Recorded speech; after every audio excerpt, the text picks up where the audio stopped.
Nice. What is up, freaks? I don't know if we're live right now. We don't have Carr in the office today. He's down in Mexico doing some scouting for the next Bitcoin Plus Plus conference. Let me just check Twitter to make sure the tweet went out.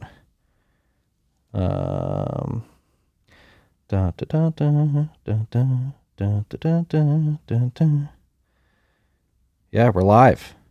Sorry for that dead air, freaks. Sitting down with Tyler Campbell, the technical director of the concierge onboarding team at Unchained Capital. We'll get it out of the way in the first sentence. Disclaimer, sponsor the podcast and the newsletter.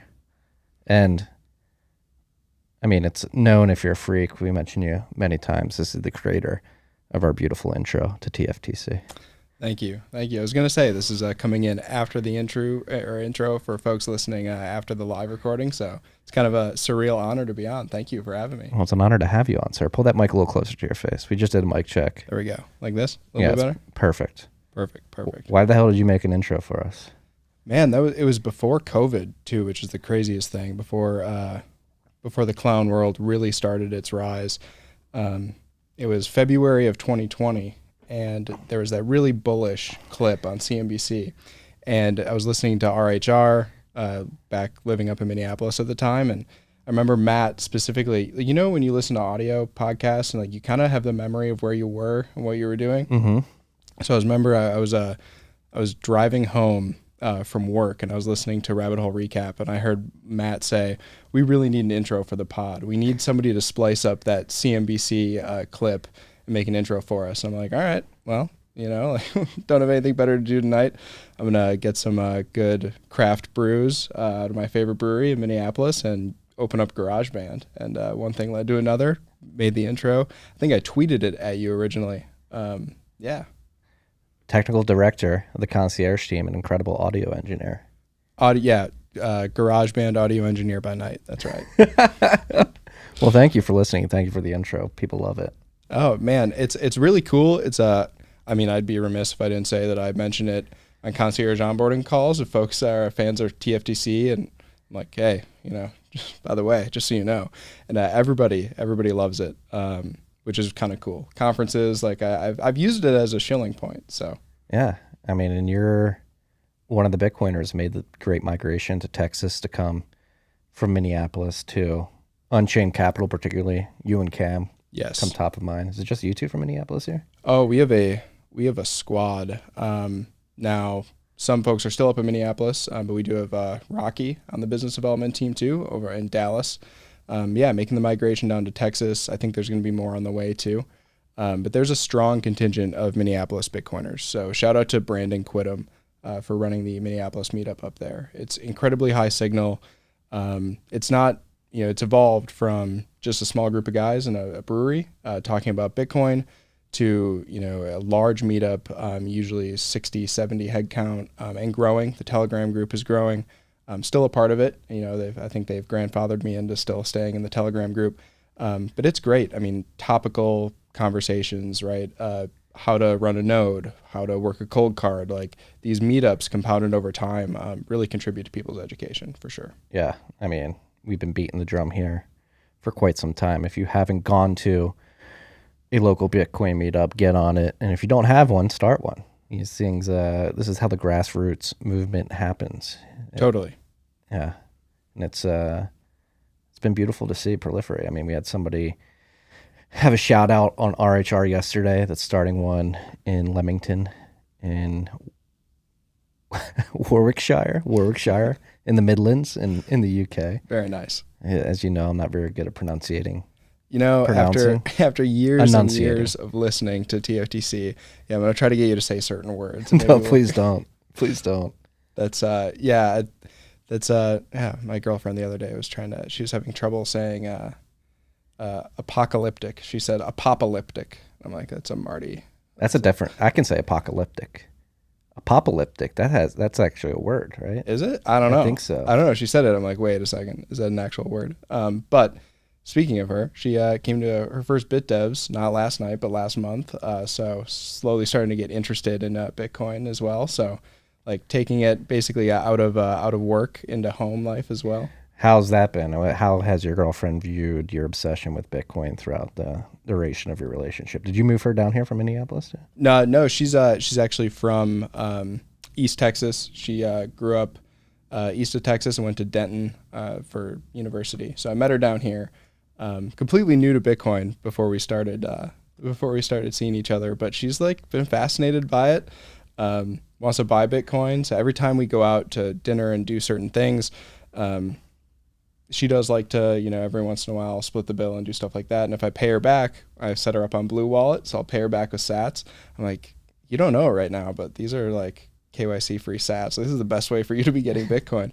But she has an Unchained Capital shirt, came to our first BitDevs. I think she was listening to Buck Purley talk about Merkle trees. And she's like, I don't know what y'all are saying, but the fact that all you guys care this much about it really, means something. So it's kind of cool. How was BitDevs last night? Were you here? I was here. I was actually squirreled away in our suite across the hall, working on some stuff, trying to make our processes and procedures, the concierge team, just smooth as butter. So. Well, you guys gotta strike while the iron's hot here. Exactly. Yeah. It's been a long time coming. Everything that we're seeing now play out over the past couple of weeks even. It just reemphasizes the message, hold your own keys, right? Not your keys, not your coins. It's, not to dovetail into like an anecdote or, take time away from, I don't know if you're going to ask something specific, but I have a story about Bitcoin 2022 that like...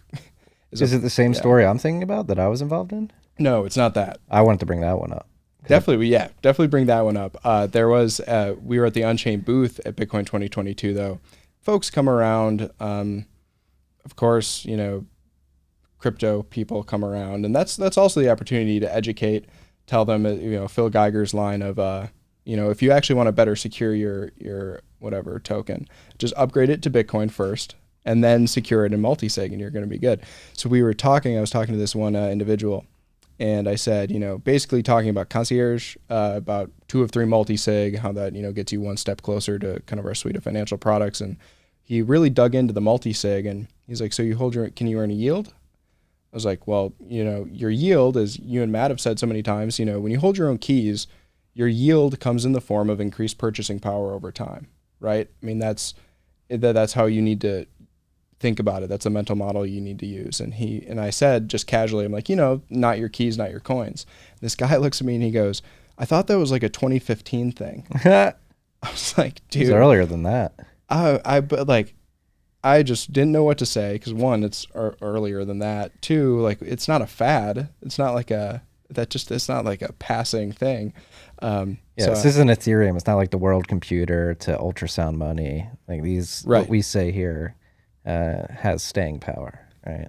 Oh my God. I was like, that was a moment where I'm like, you know what? I'm going to go back to the hotel, just, stare maybe at the ocean for a little bit and think about it before getting back out there and educating folks. But yeah, the story with you is pretty cool though, too. That was awesome. Yeah. I don't know if you listened to RHR from yesterday yet, but we talked about it because obviously with everything going on with Celsius this week, they're going insolvent and people are learning the hard lesson of not your keys, not your coins. Tyler and I were on the same flight from Austin to Miami for Bitcoin 2022 this year, and we were staying at hotels that were right next to each other, so we decided to Uber together from the airport to the area where our hotels were, and we're sitting there waiting for our Uber, and some random gentleman comes up to us and says, hey, are you guys going down to the South Miami area for Bitcoin 2022? We're like, yeah. He's like, can I hop in your Uber? I'll pay you in sats.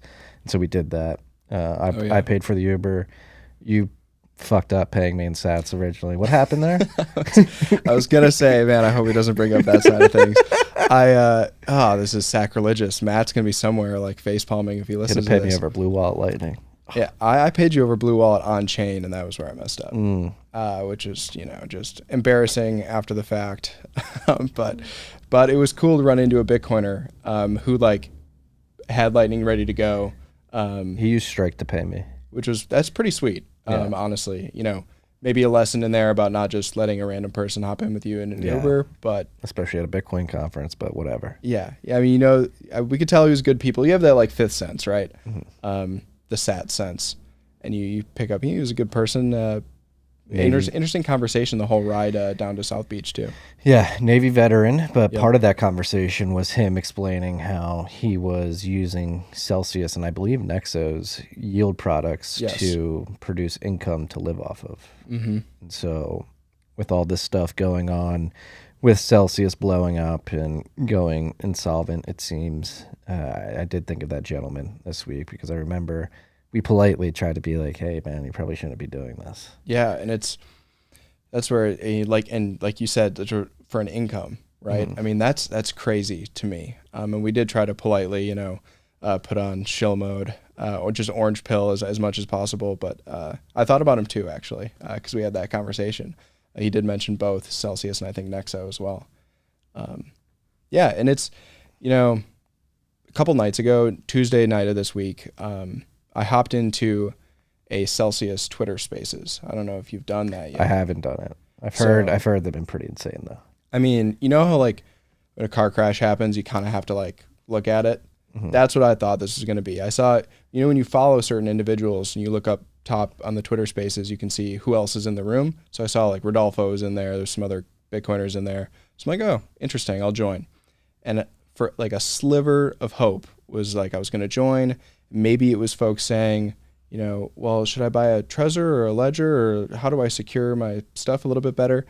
I was sorely mistaken. You get in there and it's folks talking about, Corey Clipston and yeah, they're blaming Swan, blaming Corey. It's like, personal responsibility kind of goes hand in hand with holding your own keys. extreme ownership. It is Bitcoin- extreme ownership. It's, people were more concerned about their rewards every Monday and that, Celsius is doing right by the community and working day and night.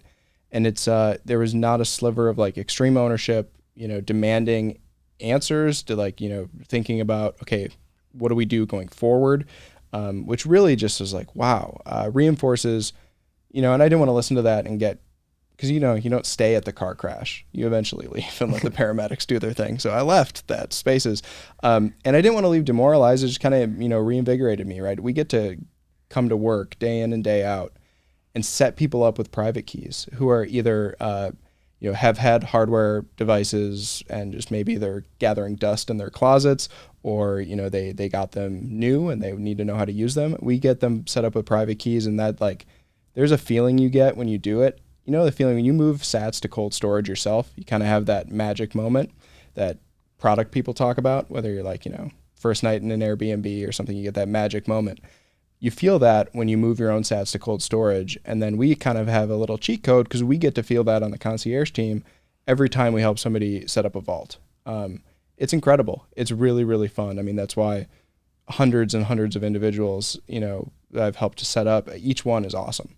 And I just know in the back of my mind, hopefully that person is not going to end up in that Celsius Twitter Spaces one day. Yeah.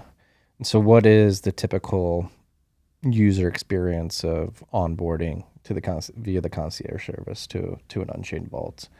Or maybe before that, for anybody, I mean, we've talked about it a bunch of times on the show, but getting new listeners every week now, every episode. So before we get to the onboarding experience, probably important to explain exactly what the vault is, why you guys decided to choose this particular model of collaborative custody, and how you think it benefits your clients. Totally. And before I dive into that, I've thought about asking you this, because you've been having this podcast, Marty, this is like a huge component of why I have like learned about Bitcoin to the degree I have.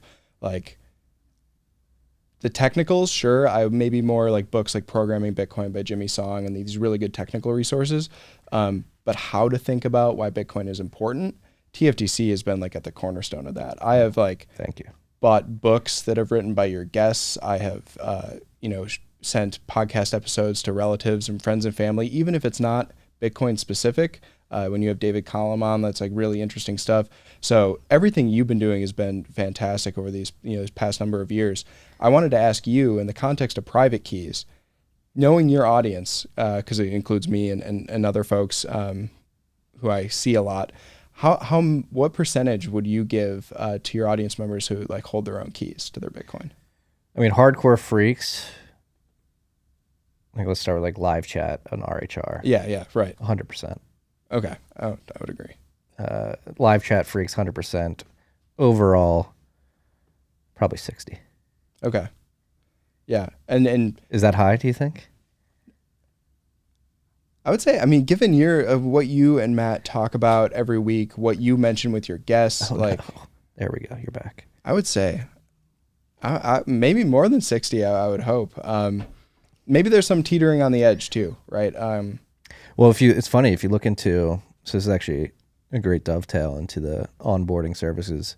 Like you mentioned, my brother works at Unchained. He's part of the concierge team and helping onboard people. And our demo breakdown, a majority of our audience is between the age of 25 and 45. Okay. Yep. With a very large portion being like 35 years and older. So in my mind, that's older millennials, Gen Xers, who may not be as comfortable with private keys, but hopefully via listening over the years, they get comfortable. From what I understand, a lot of the concierge onboarding targets wealthier individuals who are a bit older, right? Yeah. And by the way, Marty's brother on our client solutions team kills it when he's talking to clients about the importance of multisig. He's amazing.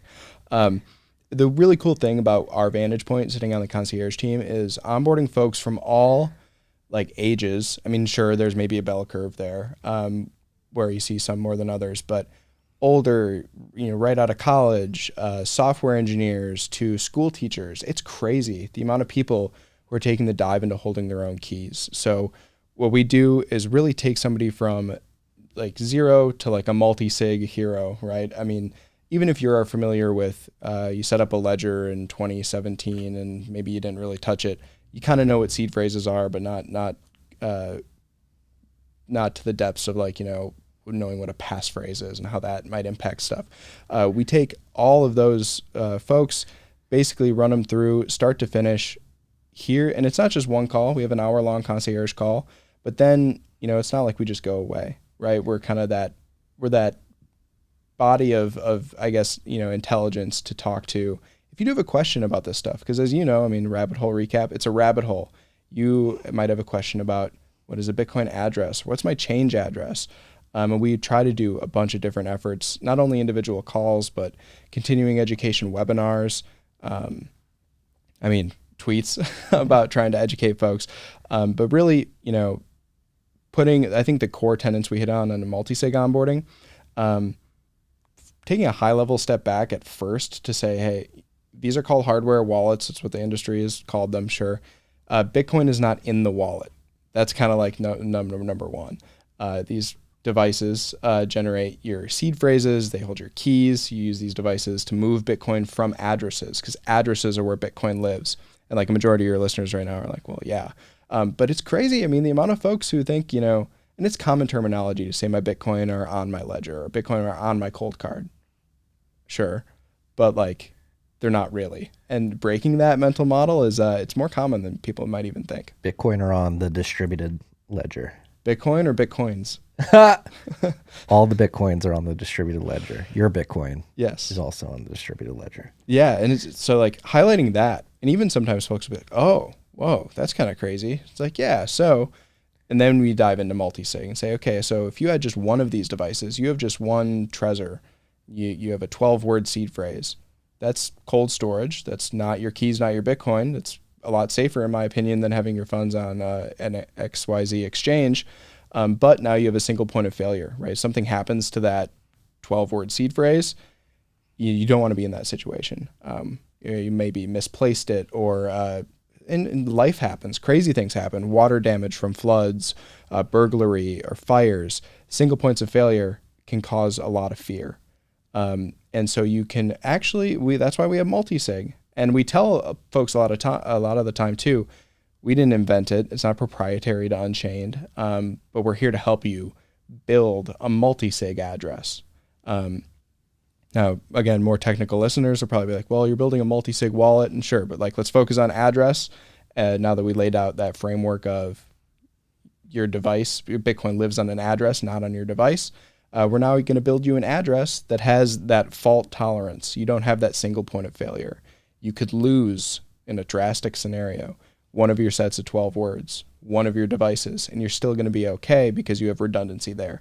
And that, sleeping easier at night because of that, it might not be something that's palpable right on the call, but it sure is should anything happen. And life is crazy. Things do happen. People move. People, life circumstances happen. Maybe there's a natural disaster at their home. It just, having them realize the single point of failure and how important that is, second to none. Maybe if you got some family members you've told about Bitcoin, they know what to look for, and it's like Kanye's cousin who stole his laptop. They're going to come over and they get one of your seed phrases or wallets, thinking they're going to get the whole stash, but no. Yeah, and it's like, then the education goes beyond that, eliminating your single point of failure. And then eliminating Unchained as a single point of failure. That's why our Multisig vaults compatible. You take your wallet configuration file, you go over to Sparrow Wallet or Caravan or Electrum, and that quickly gets really technical, right? But folks love to learn about it, which is really cool. Oftentimes, Zoom is like the most complicated thing of a part of the setup, is like sharing screen or whatever if we need to walk through a particular something's not connecting right.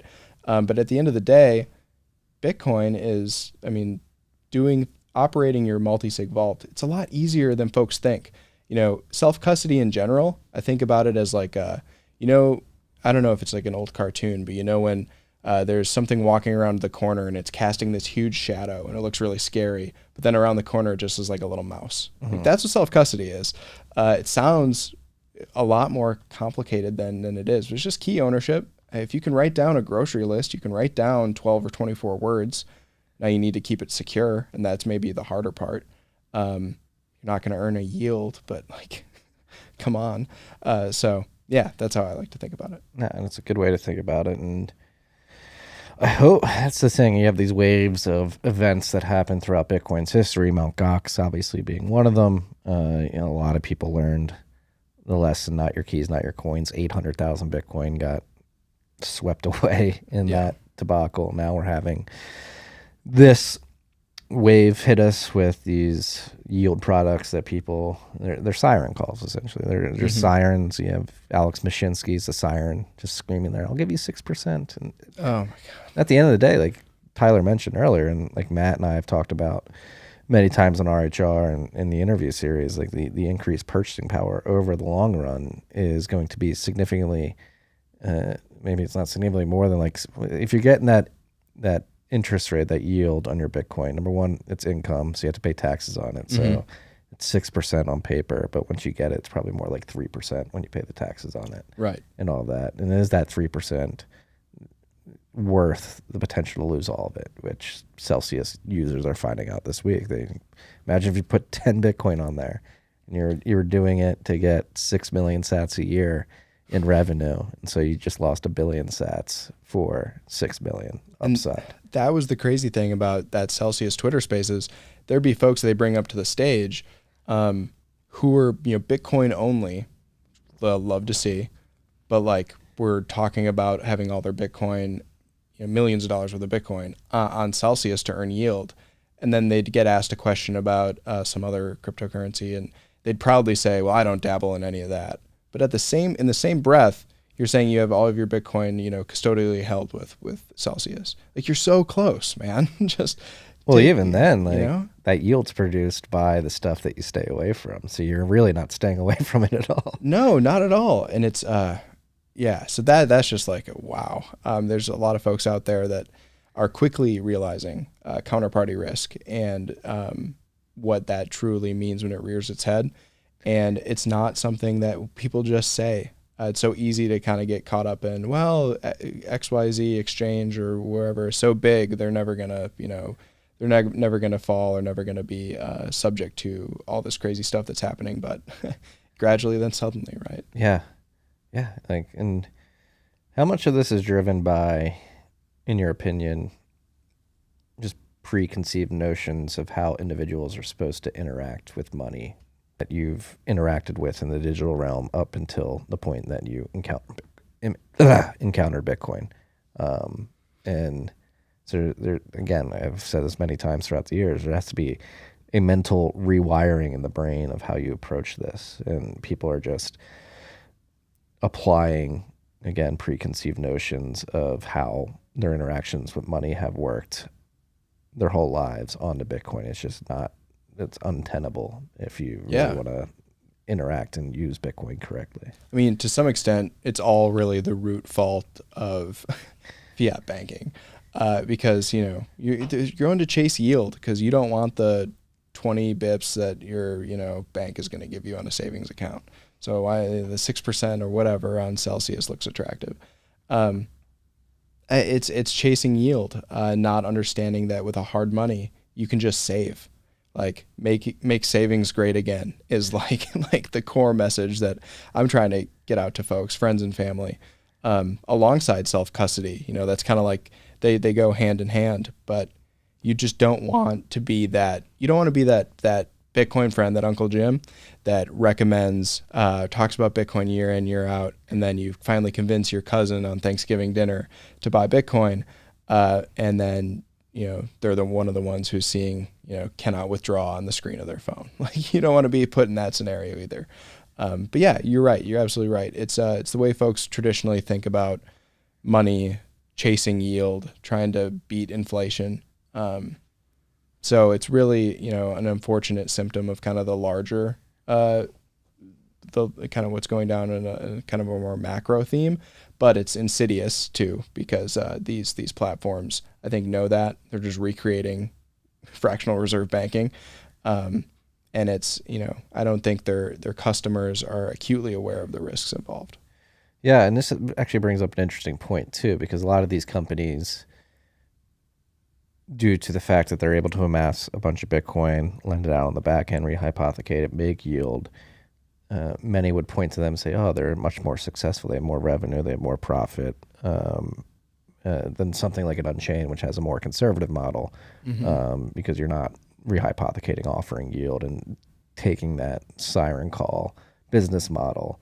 The point I'm trying to get to is like, though, 1031's an investor in Unchained, disclaimer. I'm a partner at 1031. The reason that Grant and Jonathan have invested many times up to this point and will probably continue to invest moving forward is because we think in the long run that the Unchained model is what the future financial system. You guys are building out the base layer infrastructure of what the future financial system will look like, particularly around multisig. Right. I mean, yeah. The benefit of having a collaborative custody member is to eliminate yourself as a single point of failure.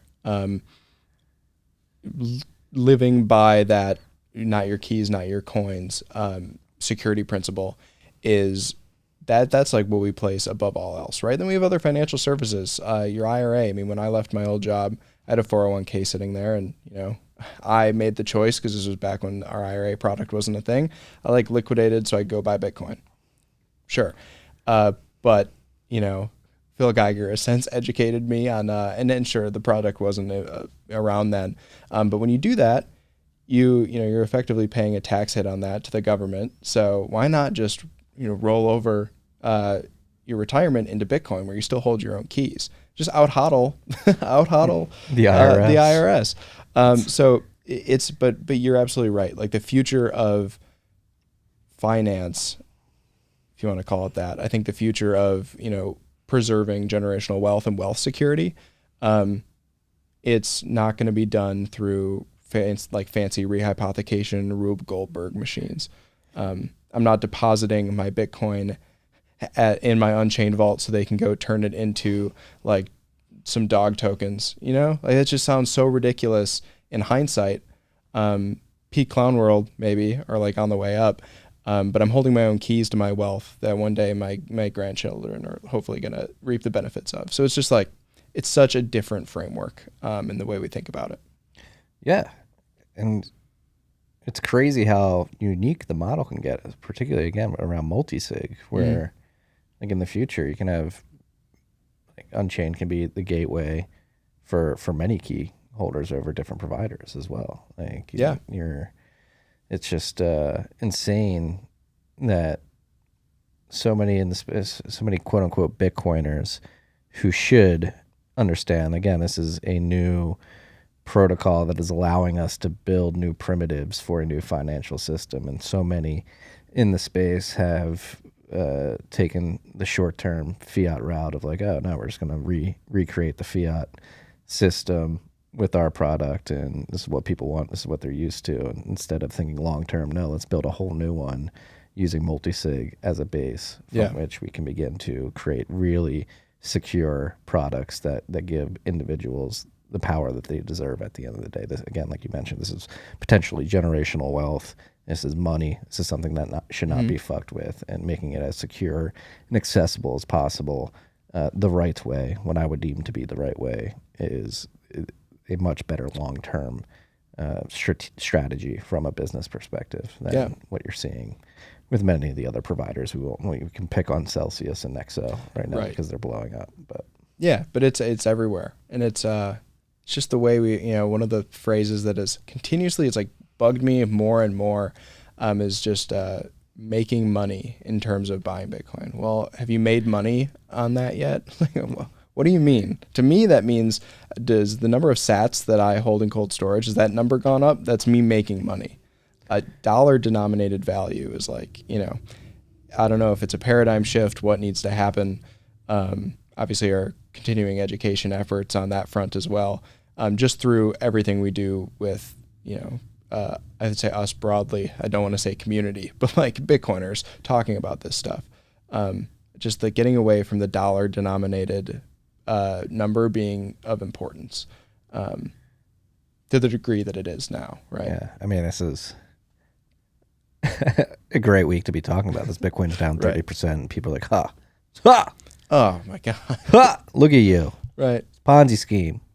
I don't think, obviously, it's not even, I don't know. You just look at the general public and the talking head pundits out there. They truly don't understand Bitcoin and the value prop and the fundamental utility that it provides humanity today. It's working. I can send you Bitcoin over Lightning this time if you want. Not on-chained in the back of an Uber, or on-chain. I almost said unchained. But no, it's working. Blocks are being produced. Difficulty adjustments still happening. Block height all-time high is happening. So it's just, it's folks who, again, think about it in terms of how they have been normally taught to think about money and investments, not in a new money, a new way to save. I mean, Bitcoin's a rally cry, right? In the words of, Parker. So yeah, it's, I've had friends text me, are you doing okay?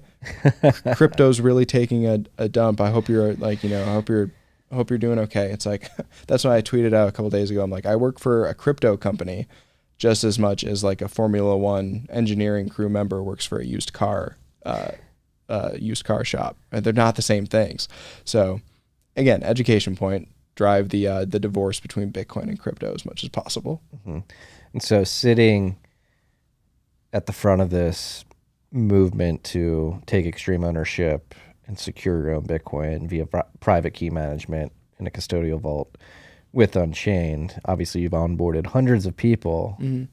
Say this Celsius blow up, 3 arrows blow up, really drives home the point to many more people out there. Like, okay, I need to take key security. How do you see, not even what you guys are just doing at Unchained, but just generally the adoption of private key ownership scaling as more and more people adopt Bitcoin? That's a really, really good question. I'd say feed me the people to get set up a Multisig, but I think you're going to see broadly. I think you're going to see the likes of BTC Sessions YouTube views skyrocket. I think you're going to see, hardware device manufacturers really be put to the forefront. Not only existing ones, but possibly what I know what Jack's working on and their team is working on. I think you're going to see the rise of Bitcoin-only firmwares, Bitcoin-only security devices. The efforts going on with Seed Signer right now are pretty incredible. Like all of these grassroots, and I know these hardware wallet companies are not necessarily grassroots, but Seed Signer is. So these efforts, these open source education efforts, are about to become not only important and cool, but necessary. you're going to see the floodgates open of people hopefully rushing to hold their own keys. Hopefully that means folks come to Unchained as well, but just take the first step at the very least. And I know, a lot of listeners to TFTC and to Rabbit Hole Recap, I imagine them as being the Uncle Jims, right? Maybe you're well-versed in Sparrow Wallet and you have your own setup, and collaborative custody might not be the thing for you, but that doesn't mean it can't be the thing for your aunt or uncle or friends or cousins, right? You can continue to be their Uncle Jim and guide them, but just, let us help as well. That's what we're here to do. It does take a little bit of an emotional toll, like when you hear about folks who have their funds stuck somewhere or they can't withdraw. It's just like, man, we're right here. Instead of sipping on the sparkling water in between onboardings, I could be onboarding you and helping you secure your generational wealth, hopefully. So I think this kind of the aftermath of what's going on now, I do hope that we see page views on Bitcoin Q&A go up. I hope we see BTC sessions videos, tutorial videos go up. I hope we see supply chain constraints from Rodolfo and team because they just can't move devices out fast enough. That would be like my dream state. Yeah, I agree too. Like, where do you think the state of, obviously we have all these YouTube channels, we have these hardware wallets, we have services like Unchained. What do you think we need more of though? Like, that stuff's already here. Like, if we're going to onboard 1 billion people, let's say. Billion people to self-custody. I think we need to drive home, and this is like, it's being done, but I think it maybe needs to be amplified even further, is the importance of 21 million and securing your portion of that 21 million. That is going to be, at the end of the day, if you value that, then self-custody is all the more justified. You enforce that 21 million every time you hold your own keys, because then, you're not artificially inflating the supply of Bitcoin, right? That's being lent out and stuff. And you really have to drive home that inelastic supply curve. So to onboard 1 billion people into private keys, they need to realize that we have the power to do it. For one, nobody's telling you can or can't. It's open source technology. Hold your own keys. It's easy to do. You don't have to do it with your entire stack to start. Hopefully you eventually get there. But take the dive and learn. And the message of 21 million Bitcoin. Why isn't Parker Lewis out on CNBC talking about this stuff? It's a great question. It's a great question. Honestly. You have Novo on too much, CNBC. That dude's a derelict. It's ridiculous. It's ridiculous. And Parker puts out so much signal. Phil Geiger puts out so much signal. Like, it's time for people to actually start valuing scarcity, 21 million, and like what comes behind that. Well, this actually stoked a thought in my head too, for anybody who just got burnt on Celsius chasing that 6%. You brought up a very good point. Like, the 21 million is extremely important, and if you really do want the price of Bitcoin to go up significantly, the best thing you can do is take control of your private keys and move your Bitcoin to addresses that you control with those keys, because you're just sucking potential rehypothecated liquidity out of these service providers, which is less liquidity that those providers have. The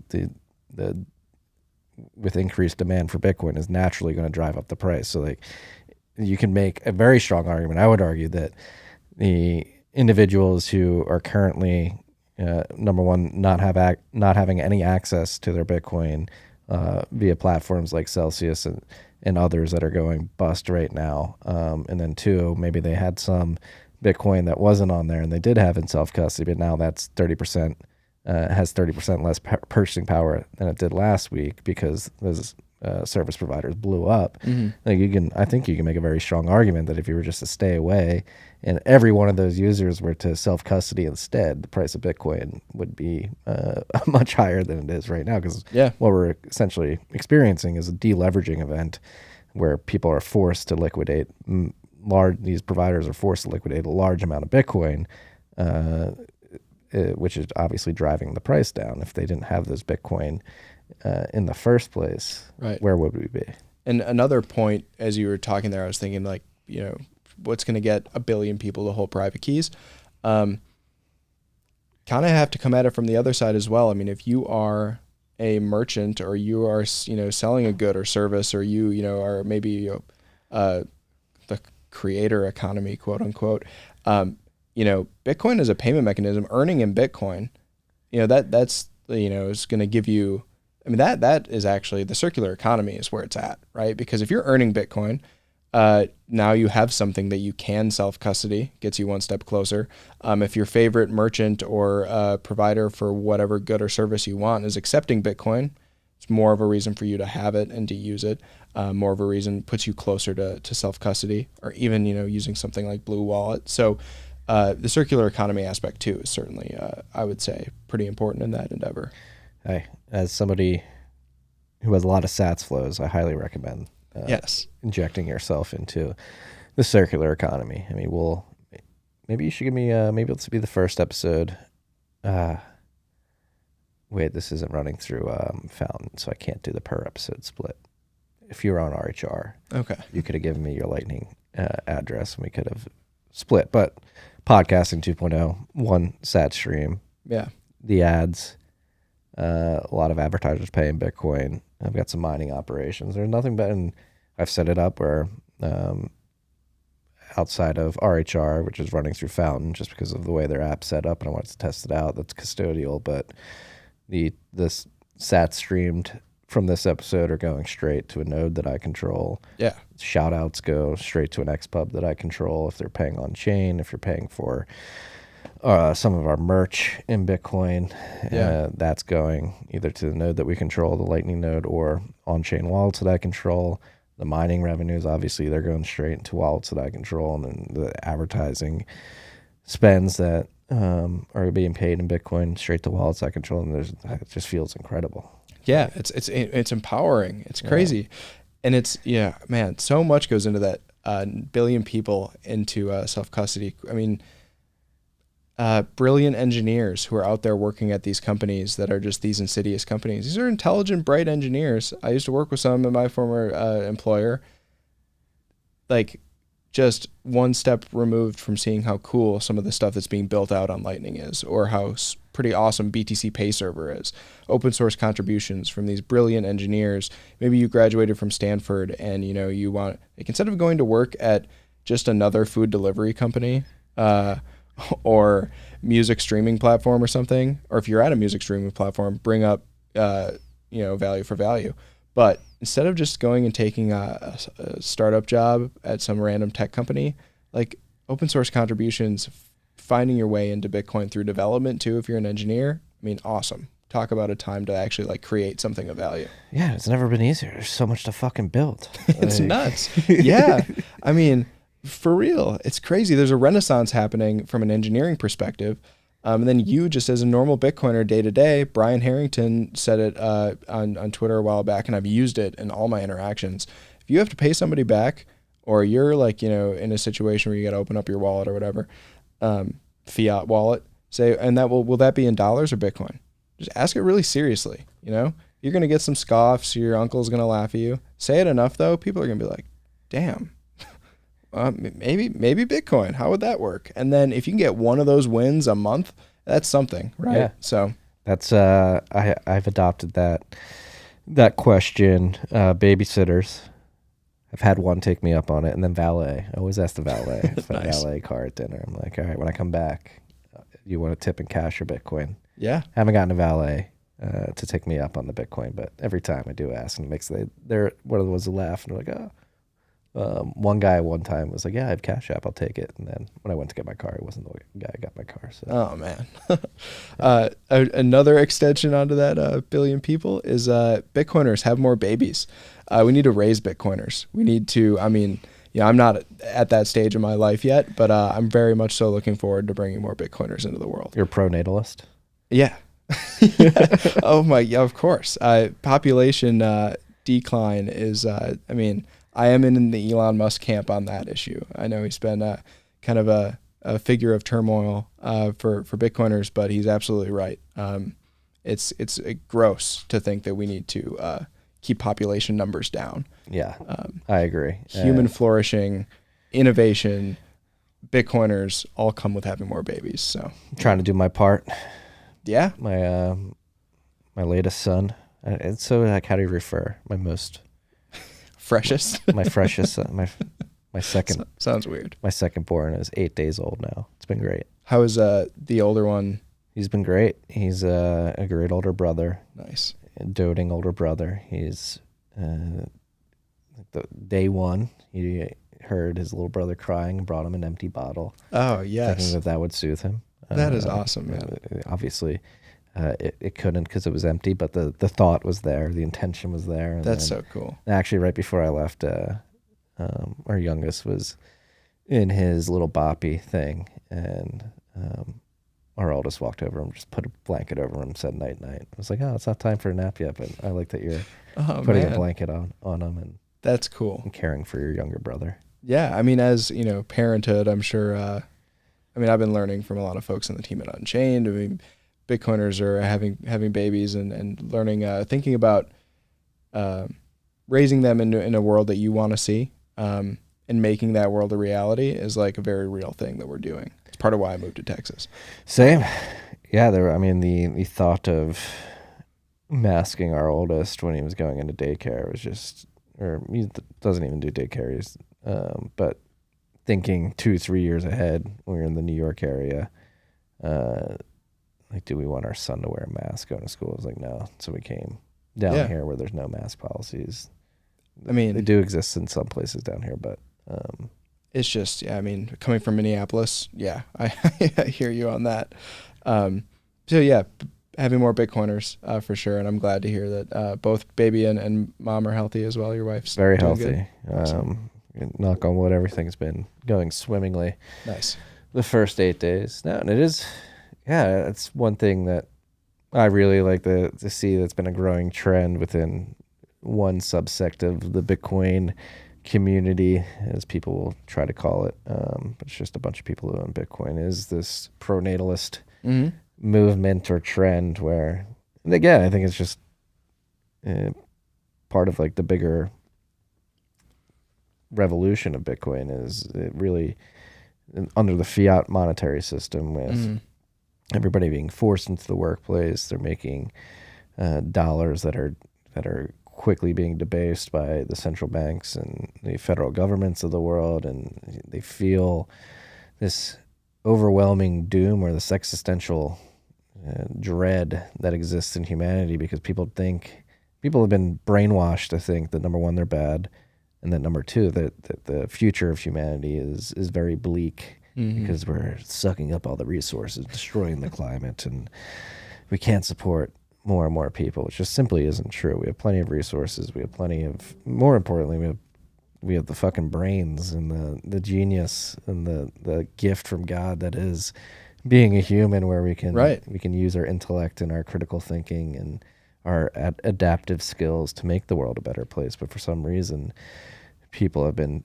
sold this lie that is not the case, and we're bad, and we need to depopulate to save the planet. We should be afraid. We should be afraid. We should cower in fear. However, and then that's exacerbated, and there's like a bit of confirmation bias that comes from the fiat monetary system, where people are hearing this on one side, and then on the back end, they're going home, they're looking at their bills, they're looking at the goals they set years before financially, they're not reaching them. They're saying, man, something's wrong out there. Maybe this life isn't worth it. I mean, and that's just so, and that's more of like kind of the grander kind of mission focus, what we're doing as Bitcoiners, right? And this is outside of Unchained. This is BitDevs and open source projects and podcasts and learning and books and everything that's going on is kind of to tackle that grander mission. Do you think that your oldest son, who is he 2? Yeah, he's 28 months now. Do you think your older son's going to receive a US dollar denominated paycheck ever? I don't. I was thinking about this the other day. So we go back to like the Laser Hodl episodes too, and I think I am a believer in the idea, the theory that the 2020s are just going to be this massive transitionary period. When we look up 2030, the world's going to be a lot different than it was when we started this decade. And so, yeah, taking that, my son was born in 2020, will be 10 in 2030. And I think by 2030, we'll have transitioned to a Bitcoin standard. I know that's blasphemy to a lot of people out there, but you just look at what's going on right now. I think I've been saying this in recent weeks. I think we're headed towards the complete collapse in confidence in the institutions that rule the day today. And I think it could happen as soon as this fall, if not by 2025, when you combine just the money, how broken it is. Like the Fed is obviously backed into a corner, even with the 75 BIP rate hike earlier this week. I don't think that's going to tame inflation. And if food prices and energy prices continue to rise throughout the summer, despite this hike from the Fed, that's really going to have people question, like, oh crap, they can't control inflation, which is like, all right, like why does the Fed exist? Why is it here? Again, those problems will be driven by an energy and a food crisis, which will lead people to like begin asking, like, why are we doing this energy transition? Why don't we have enough food? Like, it's 2022. Yeah. Like, how do we fuck it up this bad? And then I think it's becoming glaringly obvious that the mass vaccination campaign was not the wisest decision to make, and to put a jab in billions of arms around the world. I think this fall it's going to be undeniable that decision from the medical institutions and the federal governments around the world to force that on people is actively harming millions of people around the world. And the confluence of those massive fuck-ups at the same time, which I think could happen this fall, is going to lead to a massive collapse in confidence. And obviously hyperinflation's been a big theme since Jack tweeted that out earlier this year, late last year. But that's like, hyperinflation is two parts, right? It's part mechanical, supply monetary units that have flooded the system, and then it's part confidence. There's two parts to it. It's the mechanical expansion of the monetary base, and then it's the confidence of the individuals that is actually working. And I think we've seen the first part play out, and that expansion has happened rapidly and to a point of no return. And now it's just trying to figure out when that collapse in confidence comes. And I think and the conditions for that collapse are getting very strong right now. Trust is severed in different types of institutions, seems on a daily basis. And you know what doesn't even need trust is a 24-word seed phrase. No. So you treat that as the North Star and all this. You just have to trust yourself. And that's I think that's a realization people are going to come to. Like, I can't trust Jay Powell. I can't trust Janet Yellen. I can't trust Anthony Fauci. I can't trust the Jen, whatever her name is, the energy secretary. I can't trust Larry Fink and these Wall Street freaks pushing us down the ESG energy transition narrative. I can't trust these public schools who are having grown men dressed as women come read books looking like demons to my child. It's like, I can't trust a rehypothecation station in Celsius with my funds. Yes. And it's the dominoes that are going to keep falling. At the end of the day, 21 million. Your seed phrase, personal responsibility, is hopefully going to be on the rise. This next generation, your son, coming up in a world where personal responsibility is the default and self-custody. American HODL's talk at Bitcoin, Bitcoin, BitBlock Boom 2021. We're the capital allocators of tomorrow.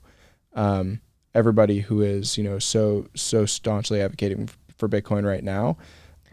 So I think the burden is on a lot of folks too who hold Bitcoin in self-custody right now, to continue to educate, whether that's their own heirs or as their generations after them grow up, to really preach self-custody. And I think we're seeing that begin to materialize outside of Bitcoin too. Like, I had Tucker Max on earlier this year, and I think what he's doing, I would consider him like a Bitcoin tangential. I think he respects Bitcoin. I think he's a bit skeptical at its potential to succeed, but I do think he gets it and thinks it's a worthwhile project. And Yeah.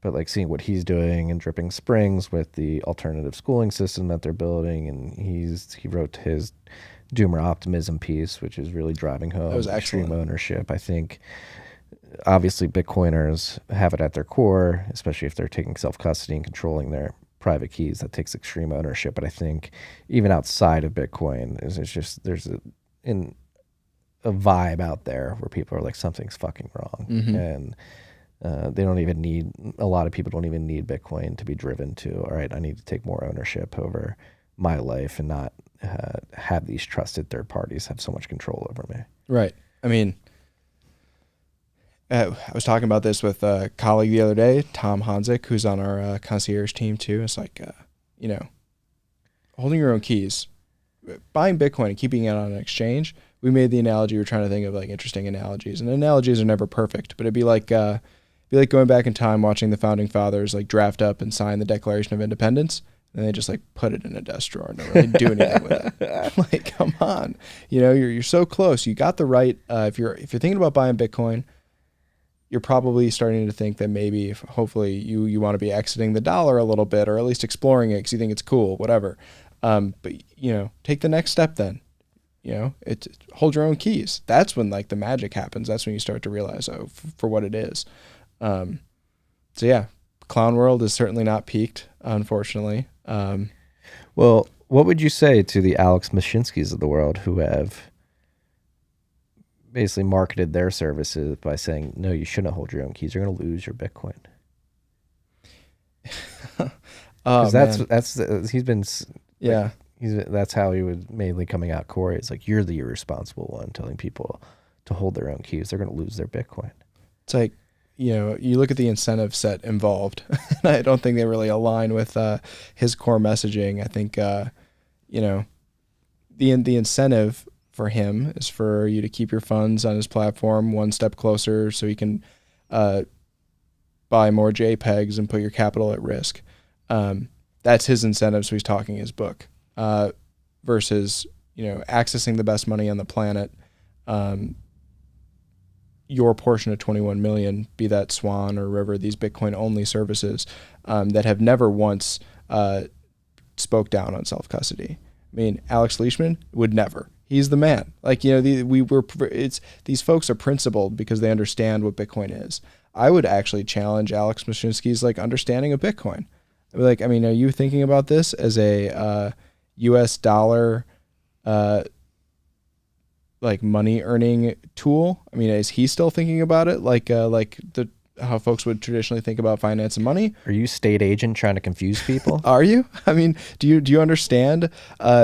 Celsius should hold courses on how to self custody. That would never happen, but if you really, really, really were a part of what's going on here to change the way that we think about institutions and the way that we change about our needing to trust some almighty entity, you would be advocating for self-custody. You'd be, yeah. Yeah, and I think having watched or seen the tweets where he was negging self-custody, I think it's really, number one, it's poor form on his part, but it's also a weak argument because he references all the lost Bitcoin that have existed. And I think for anybody new to Bitcoin and new to the show particularly, I think it is important to, number one, recognize, yes, people lost a lot of Bitcoin in the early days, but number two, they didn't care. Right. Bitcoin didn't have any value. Right. Most of the coins were lost between 2012 and 2015, I think, when Bitcoin was significantly less valuable. Millions of Bitcoins were lost when it was worth a few pennies. And so you had people looking at that. I was like, it's not worth anything, so I'm not going to be incentivized to secure it. So I'll be a bit blasé with my key management, and I'll keep it in a sock drawer and lose it, or won't even back up the key.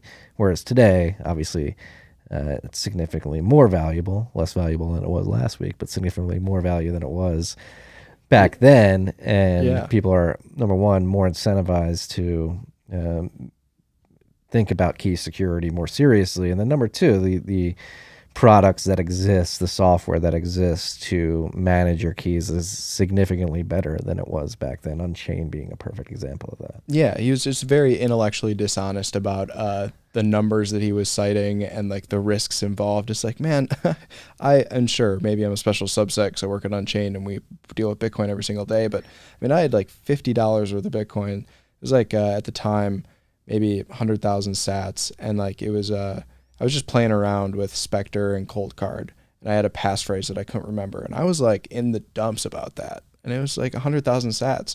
But I was like, man, this is ridiculous, you know. And then I like worked it out and I nabbed it. I'm like, yes, okay, cool. Whew, that's why I test with like a small amount of funds. Like that level of care going into 100,000 sats, people just think about it differently now, you know. And like you said, the tools are so much more advanced. The education is so much more pronounced and available than it was in like 2012, 2013. So it was incredibly intellectually dishonest. He knows that. I mean, their marketing teams know that, I'm sure. But, you know. Marty Jones is going to come out right now. Alex Mashinsky is a state agent. Let's go. Who's been sent into the world to confuse everybody. Yeah. As a siren and to drag them into his product so it could blow up. And then he can have the regulatory agencies come in and say, like, yeah, you know what? Yeah. Maybe he lost a bunch of Bitcoin early on. He's really sour about it. Yeah. I mean. State agent. Giving folks more of a reason to just put their hard-earned money at risk, and it's just ridiculous. So if you're out there listening to this and you have friends or family or cousins, aunts, uncles who have bought Bitcoin and like they are like, some folks are like deathly afraid, and you know, for what they hear from the likes of Alex Mashinsky or some random blog post about somebody who lost the password to their Bitcoin. Yeah, they lost the server. They're deep in a landfill looking for their server. Right, they bought the whole dump because they need to search through. It's like, okay, take a step back, understand that there are professionals here to help. There's a bunch of like knowledge out there. If you're an Uncle Jim and you want like the helping hand, shoot it, you know, throw us the alley-oop. We'll finish the dunk for you. We'll get them folks all set up and have them feeling comfortable. So it hasn't been easier, I don't think, to hold your own keys. And right now, like, man, is it the perfect time? Okay, I can hear the freaks yelling in the background. Unchained, KYC service. Mm-hmm. What are the trade-offs there? Excellent question, right? So the trade-offs with Unchained is that you give up some anonymity, right? You're using a collaborative custodian. Any collaborative custodian that you provide an XPub to, you know, there's going to be a certain tier within the organization that can see balances, right? That's how multi-sig wallets work. If you are contributing an XPub and you're kind of, you know, being that collaborative custody member. Now that anonymity trade-off, that's why we have the likes of Caravan, right? We built these tools, these open source tools. If your trade-off balance really favors your, you know, preserving your anonymity and privacy, and you feel like you're a professional with it, head on over to Caravan, build your own multisig. It's really, really slick tool. It's really nice. And that's for you.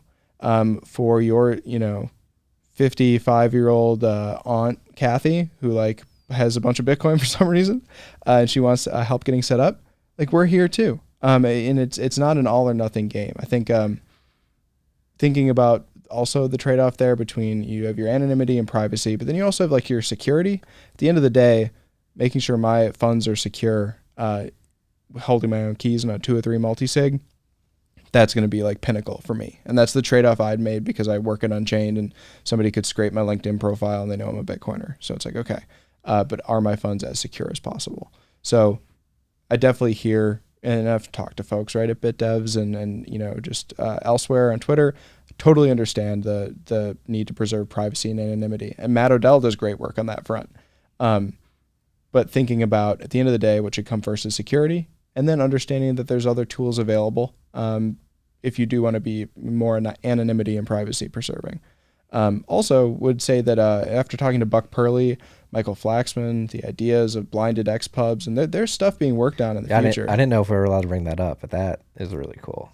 I mean, it's being worked on. I don't know about any type of future. So plans. the idea of the blinded XPub is that you could engage in a collaborative custody model with Unchained, and basically you'd create a parent public key, and then you'd use that to create another wallet, right? Another private, like a child public XPub that you could put Bitcoin into, and you are the only one who has the ability to know what addresses they are. However, if you're ever in a pinch, you die and you need to move your estate and you need Unchained to sign, they can find that child XPub and sign on behalf, correct? Am I explaining this right? A collaborative custody member in that scenario would basically be held from knowing your balances until the event, should it arise, that they'd need to sign. So it is, privacy preserving from that perspective. Now, and the fact that that's being worked on is cool. And the fact that that's coming down the pike as it relates to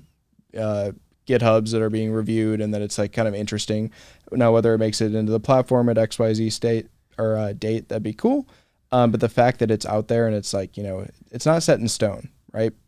Privacy and security are kind of both evolutions. You do what works best for you, and you know that stuff's being worked on. It should at least give you a little bit of peace of mind. Yeah. That's what we're here to. Peace of mind, freaks. Peace of mind and staying humble, of course, especially. I just wish my friends would not stay humble, but just understand that just because it's crashing doesn't mean they need to text me. No, I mean, if you're worried about Bitcoin crashing, just wait until everything else crashes. Right. There's diesel shortages on the East Coast. Right. Food prices are rising by like 30% a year. Gas prices are rising by like 100% a year. What happens when you wake up and the dollar doesn't work? I mean, Paul Krugman has been just wisely protecting people against the crash of Bitcoin since it was like $14. Yes. So, it's there's a lot of other things to be thinking about right now, and securing your wealth should be on that list as a priority item. Like you said, there's things. I mean, food shortages. Do you see the video at cows that are like keeled over in Kansas and Nebraska? Nuts. What? Like, I've got questions. Same. Yeah. What? It's fucking hot as balls down here in Texas. Yeah. And we've got K&C cattle not too far from where we're recording right now, and those cattle seem to be fine.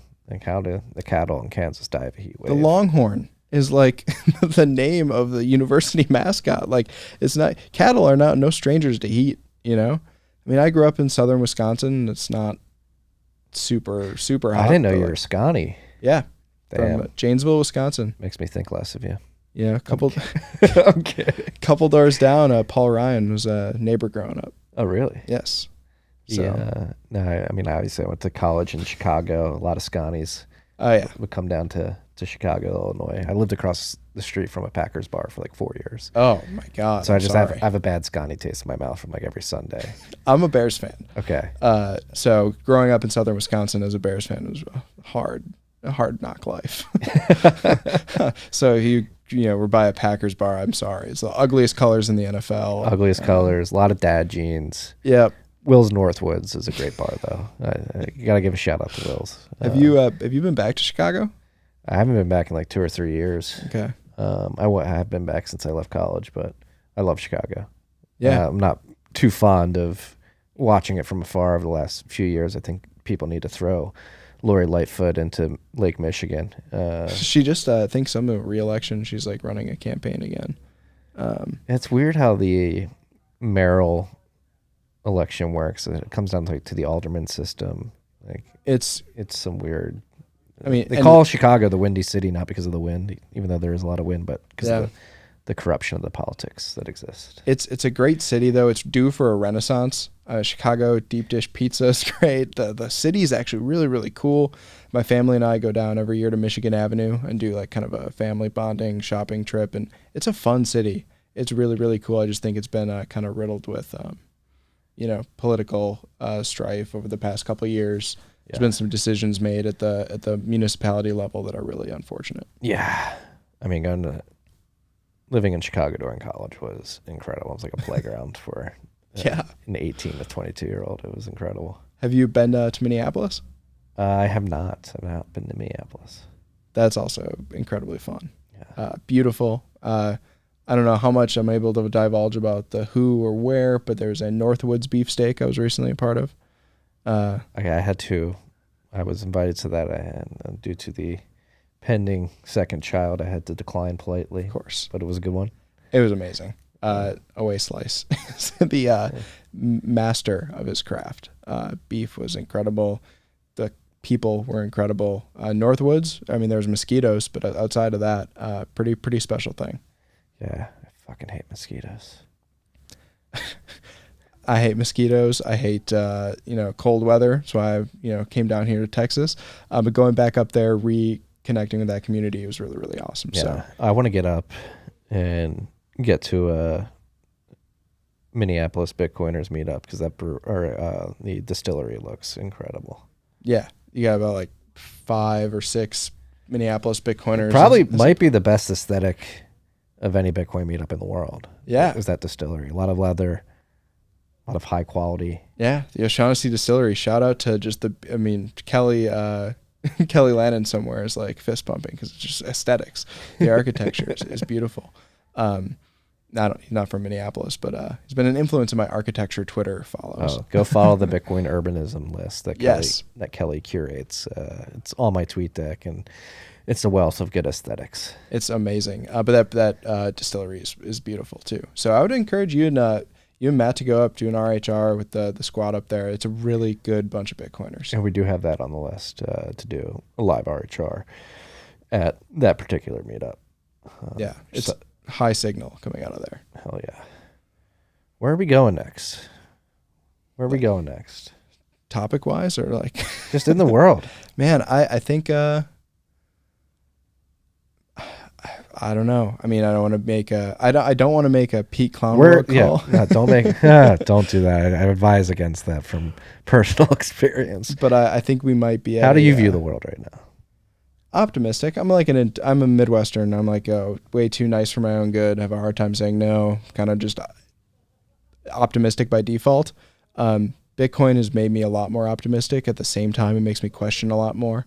Question authority. First time I met your brother, he goes, "I don't do well with authority." I was like, "All right." Yeah, we don't. It's awesome. we never have done well with authority. But I'm optimistic. I think I'm like pro humanity. I think people are not just destined to be sheep. I think there is hope for critical thinking, personal responsibility to rise again. Might take a couple generations. Might take a lot more education outside of Bitcoin as well as inside of Bitcoin. But at least Bitcoin can be kind of that, it can lead the charge. It's certainly a tool that can be in everybody's toolbox. I agree. Like, do you, now we're just riffing here, but like I feel like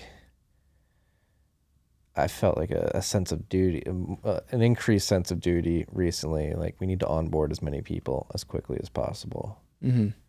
Because when shit hits the fan, it's going to be bad. You're not going to save everybody, obviously, but getting as many people on the lifeboats as possible could decrease the potential shit show. Mm-hmm. Yeah, Ease the blow. You're going to have a bunch of people who get burned by the stove, unfortunately. Some folks are just going to not only get burned by the stove, but they're going to open up the oven and crawl inside of it and, not be willing to get saved. And hey, that's their personal responsibility in the other direction. What I don't want to have happen is I don't want to look back at like what we've done at Unchained or what I've done, personally with friends and family outside of work and like have any regrets that I didn't push it or I didn't try to educate, I mean, hey, if people get burned after time and time again of saying, hey, move to self-custody, hold your own keys. Like, like there's only so much you can do. Personal responsibility. But at the same time, keep educating, keep working, keep doing what you do on the podcast. I refer it to so many people. Thank you. Not just because I made the intro a number of years ago. By the way, I've had like floated the idea during onboarding. Somebody's a really big RHR fan. I'll be like, yeah, I did the intro. Oh, that's so cool. I'm like, yeah, thinking about giving them a new version, and people get mad. They're like, no, don't. No, like, you got to keep it. I'm like, okay. Well, send me the new version. Okay. People don't like change. as is evidenced by people not self-custodying their Bitcoin. True. Yeah. But, I mean, I think like mixing it up every once in a while is a good idea. Yeah. Obviously, we've done a huge rebrand here. Yeah. Over So the last 6 I've been months. meaning to ask you before we kind of formally wrap up. What do you think is next? What's next for you? I know TFTC. You put in work with the newsletter, which I also shill to people. But I know you've got the studio now. RHR is on a different feed. PSA RHR is on a different podcast feed. If you think Rabbit Hole Recap has not been recorded over the last 3 weeks, you're not on the right feed. Search Rabbit Hole Recap in your podcasting app. So what's next for you? I mean, as you think about education efforts, media, content, I mean, I know I've heard about the Instagram and TikTok potentially meeting people where they're at, which I actually kind of tend to agree with. Thank you. Just because it's just the message that is so ridiculously big of a megaphone. And if there's people out there that are going to be burned, you can save them by meeting them where they're at. Yes, I think you have to meet people where they're at. I don't know. I think I'm just going to try. Can I say something real quick for Matt if he's listening? So I know he's very anti-TikTok, but like he tweeted a video recently. He tweeted a TikTok video. Seeing the TikTok logo so close to his name was a little bit like, Matt, you're a hypocrite. You're feeding the demonic beast of social media clickbait. I'm ashamed. No, I didn't mean to interrupt you though. Sorry. I'm fucking with you, Matt, obviously. I don't know. Just keep doubling down on everything. Trying to practice what I preach more. Having more kids. I've been drinking less. Trying to really lean into the circular economy stuff, like taking more ad money in Bitcoin, creating more sats flows, getting deep into the mining weeds.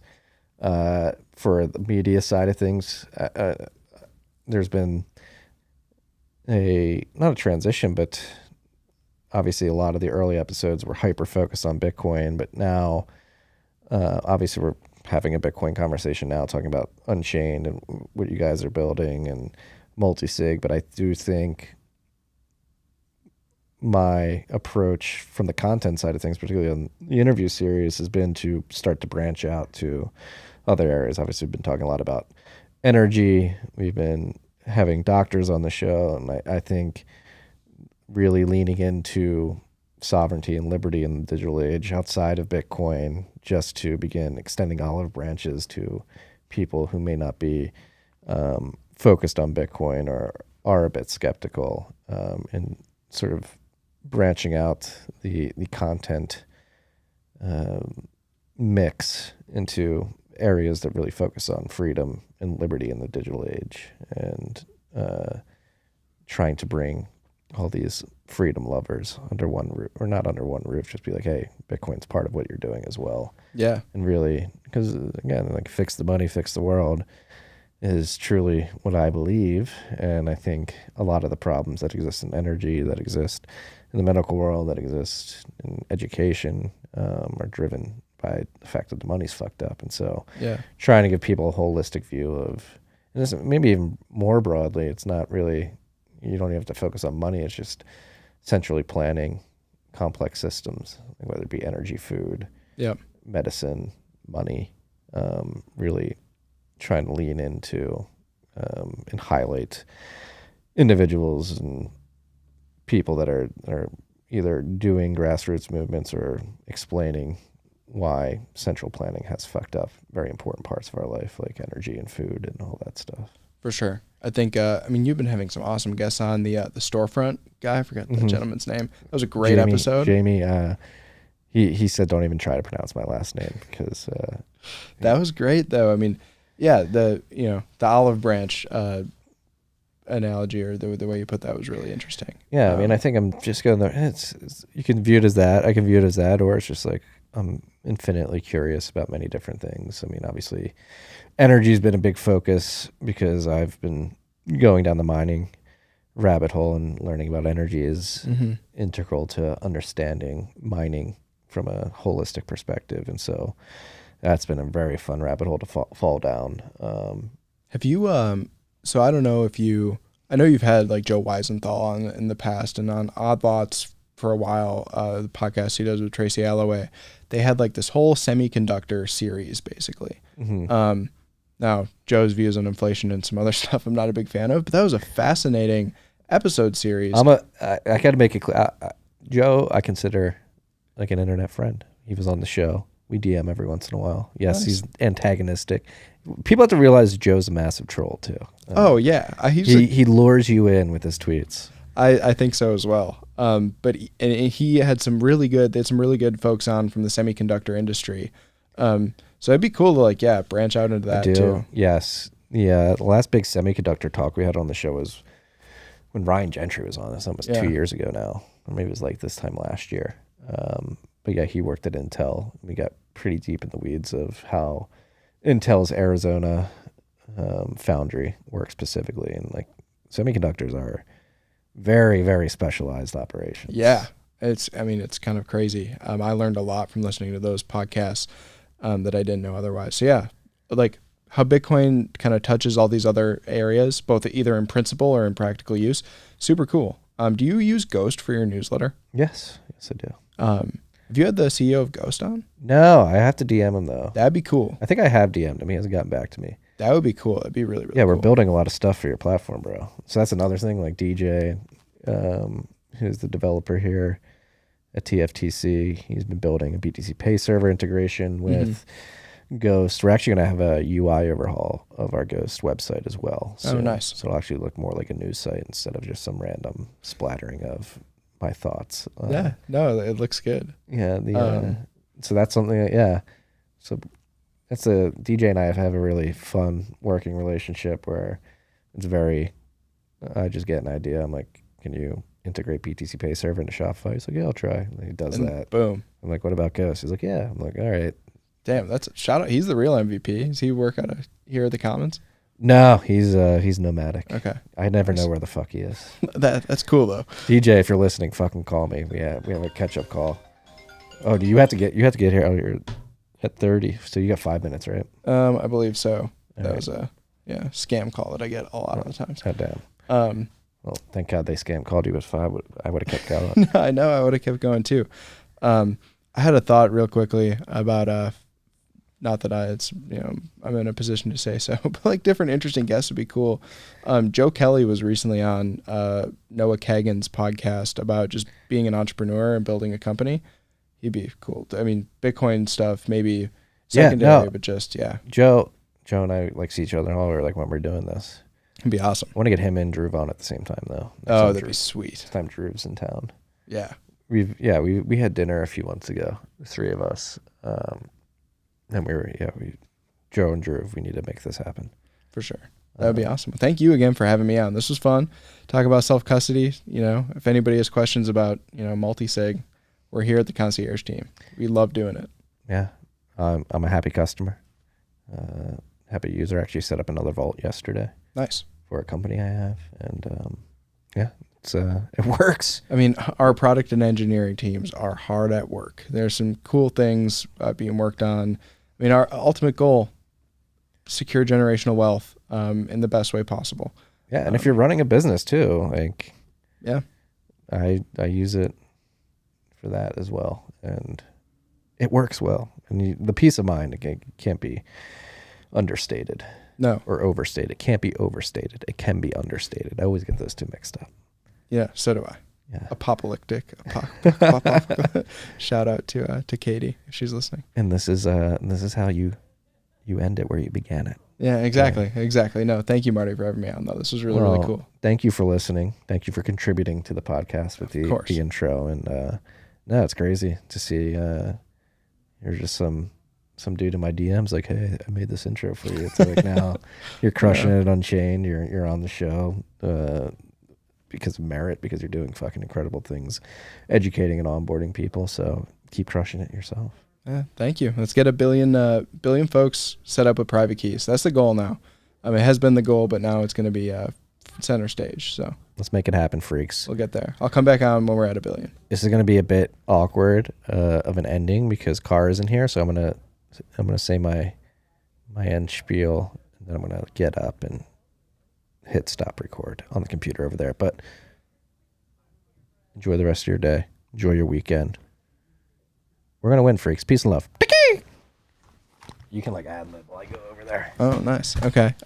Well, if you want to know more about me, Twitter @clockwork_prior. We didn't get into why I chose that username, but